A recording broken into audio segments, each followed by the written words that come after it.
y'all, welcome to Restless Chipotle Kitchen.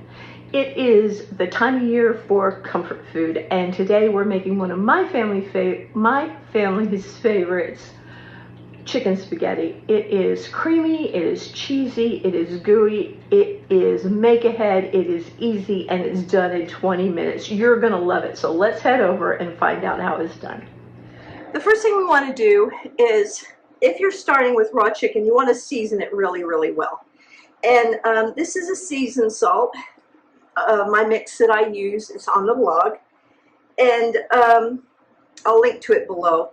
But you want to get it really good and seasoned because it's going to be covered up with a lot of creamy sauce and cheese, and that's going to kind of cut down on the season, the flavor. So get it really good and salted, peppered, maybe some, spice in there, a good seasoning salt mix, maybe like a Creole or Cajun seasoning is always good on this. And you want to get that good and done. And then go ahead and put your chicken in your pan. And I let my pan get a little bit hot, so I'm getting all of that chicken in there right away. And then I'll go ahead and put the rest of the seasoning on the chicken. Okay. You can start with raw chicken or leftover chicken, like if you had grilled chicken, or stop at the store and get a rotisserie chicken. However you want to do it, just make sure that it's seasoned really well. If you're starting with raw chicken, go ahead and cook it to 160. Now we usually like to cook it to about 160 and let it sit to 165. So cook it to 155 to 160, and then it'll cook the rest of the way in the oven, so it'll be a good safe temperature. But don't start with raw chicken unless you're doing this in the slow cooker. Now on the blog, I do give you the instructions for doing this in the slow cooker if you prefer to do it that way. I don't like it quite as well doing it in the slow cooker, but you can do it. You can use, now I've used boneless, skinless chicken breast in this. You can use boneless, skinless chicken thighs. A lot of people prefer those. My family will not eat dark meat, so I always use a chicken breast, but you can use a chicken thighs, and a lot of people really prefer that because it is a little juicier and more tender. You can use, like if you've had, if you've baked a chicken, you can go ahead and pull the meat off of that and use any of that meat, that's fine. Whatever you've got, use up that leftover chicken. Don't let it go to waste. This is a great recipe for that. This is about 1.5 pounds of chicken, maybe a little bit more. And you could do this with 1 pound of chicken. You could do this, you could make it 2 pounds of chicken. Kind of depends on how much you have. Don't worry too much about it. It's a great way to make that dollar stretch. Add a little less chicken and a little more pasta. That chicken is most of the way cooked, so I'm going to go ahead and put the onions and green pepper in there. This is just plain bell pepper. You could use red bell pepper, yellow bell pepper, a mixture of colors of bell pepper. It's fine. And the recipe calls for a cup of mixed onion and bell pepper. I honestly, this time, put about a cup of each in there. It's, like I said, a very forgiving recipe, and you can just kind of do what you feel like. I just kind of felt like more vegetables in there this time. And I'm just going to saute that and let those vegetables soften up. As they soften, they release that flavor out into the chicken, and that's what we want. One of the reasons I like to use a combination of green and red bell pepper is that it's much prettier in the sauce, but I just didn't happen to have any this time. All right, we're going to take this right off the heat, and this is salted water. We're going to bring that to a boil.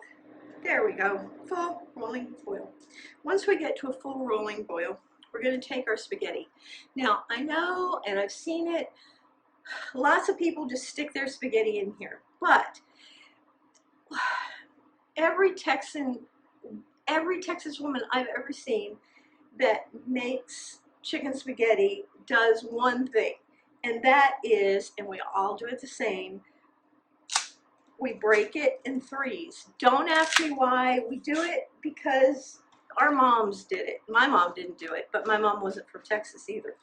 But every woman from Texas that I've ever seen make chicken spaghetti makes it this way. She breaks it in threes. Now, I do not know why. I'm guessing it's because it's less messy to eat this way, but I don't know. So if you don't want to break it in threes, I guess you don't have to. But if you want to carry on that tradition, break it in threes and just put it on in there. Just like that. Okay? There we go. I'm going to say that you want to cook your spaghetti till it's tender. It soaks up more sauce that way, and it gets a little gooier in the oven, and it's just more comfort food. It's just how we do it. I don't know what to tell you. It's not supposed to be gourmet. It's not supposed to be Italian. It's just supposed to be good country comfort food. So cook it al dente if you want to. That means it's got a little bite left to it. And I'm not going to come to your house and be the spaghetti police, but you don't come to my house and be the spaghetti police either. I'm going to overcook it just a tiny bit because I like mine to be really good and cooked, and when it comes out of the oven, I like it to be good and gooey and creamy and just full of comfort yumminess. While our spaghetti is cooking, we're going to mix our Rotel and our cream cheese, full fat cream cheese, no low fat cream cheese or fat-free cream cheese or fake cream cheese or anything like that. The cream chicken soup,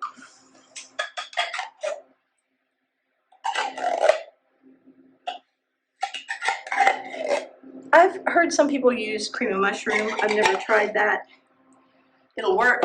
Any kind of cream of soup will work. I like cream of chicken myself, and there's 2 cans of that.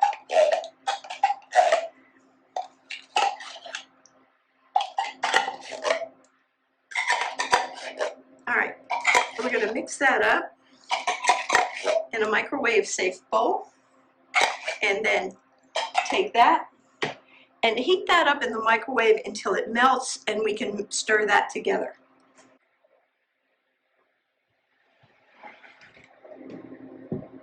This is all good and creamy and mixed up. Now we're going to add 2 cups of the shredded cheese. Or about 2 cups, you can eyeball it. About 2/3 of it. How about that?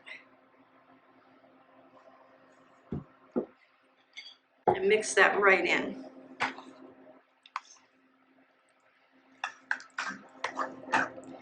If it's not hot enough to melt it, don't worry about it, because remember, this is all going in the oven. If you want it to be a little bit cheesier, add a little bit more cheese. It's just that easy.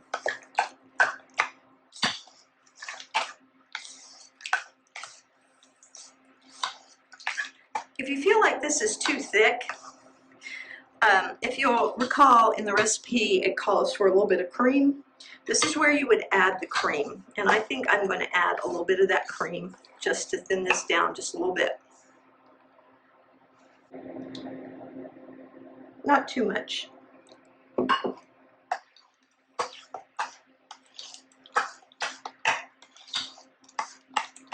That looks about right. By now the chicken is cooled off, and we're just going to go ahead and put it right in there. Makes it real easy. That way when I mix it with the chicken, it's not gonna be, I mean, when I mix it with the pasta, with the spaghetti, it won't be a big deal. It'll be easy to do. Now, normally I would drain the pasta and then I would put the chicken mixture in the pasta pot to pour it into the 13 by 9 inch pan. But I don't have a sink handy, so it's all going to go into a bowl. I don't normally mess up this many bowls, but this is a different circumstance doing it on video, so that's why I'm doing it this way. I'm just going to strain the spaghetti right into this big bowl.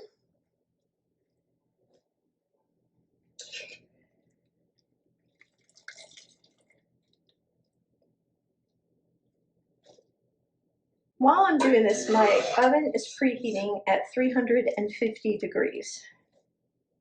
And this will go in there for about 20 minutes. This, if you're not doing video while you're cooking it, is actually a very quick weeknight dinner, especially if you're starting with chicken that's already cooked.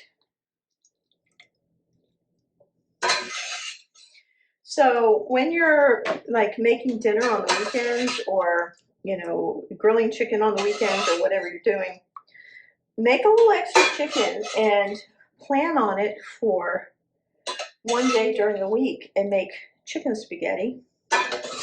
Throw it together. You can even assemble this a day ahead of time and throw it in the oven when you get home. Go take a quick shower, or get your pajamas on, or do whatever you do to relax.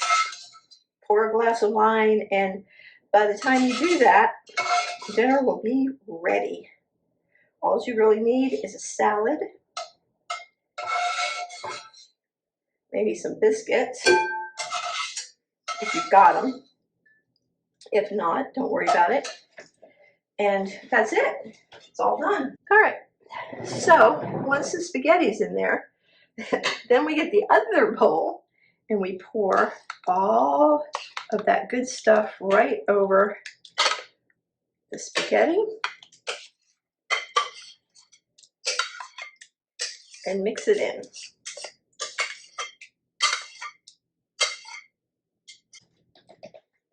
I'm not used to this shorter days already. My goodness, I'm losing my light. It's crazy.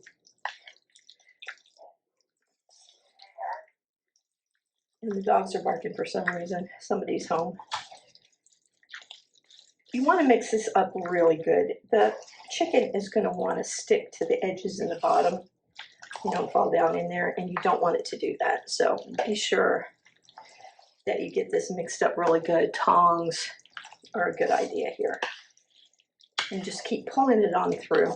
I swore I had some nonstick spray, but I don't see it anywhere, so I'm going to use some cooking oil. You want to grease this up really good, because this will stick pretty badly.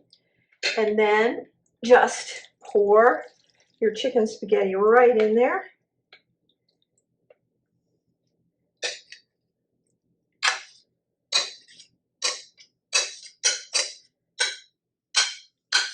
Isn't that pretty? Look how creamy that is already. Oh, looks so good. All right, fills that pan right up. Smooth that out. Get any extra that you may have left in the bowl.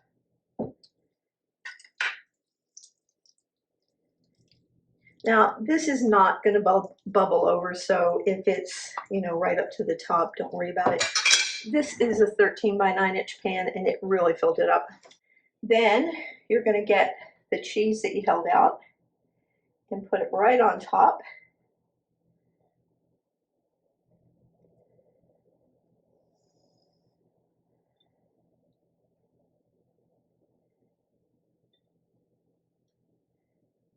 And that is going to go in a 350 oven for about 20 minutes. It only needs to be heated through and the cheese gets melted on the top.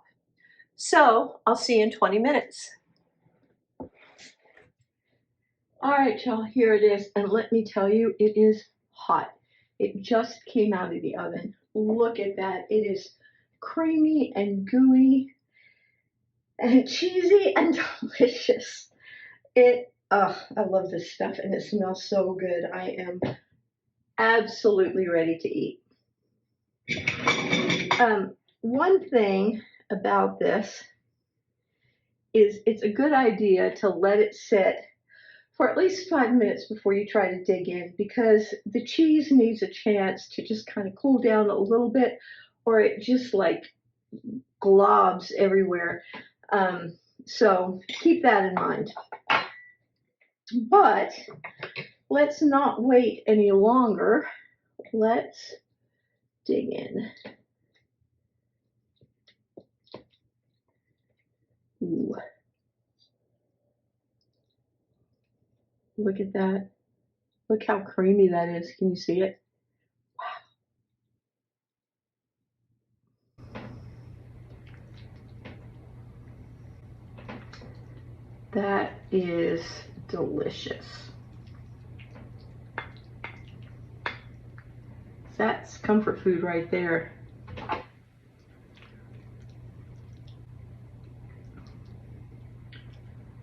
And since the pieces are little tiny, because they've been broken into 3 parts, you don't have to worry about long pieces hanging down and slurping up your chin, burning your chin or anything like that. They're little pieces. They go right around your fork, ready for your mouth. Mmm. So good. That is delicious comfort food right there. Y'all, that was so easy, wasn't it? And this stuff, oh my gosh, it is so good. I just love it. I swear to you, I could eat it every day. It is so good. Be sure to subscribe. Be sure to come back next week. And the links are below to go to the blog to get the tips and the printable recipe, the nutrition information, all the information like that. And yeah, I hope you'll come back next week. I'll see y'all then, okay? I love y'all. Bye-bye.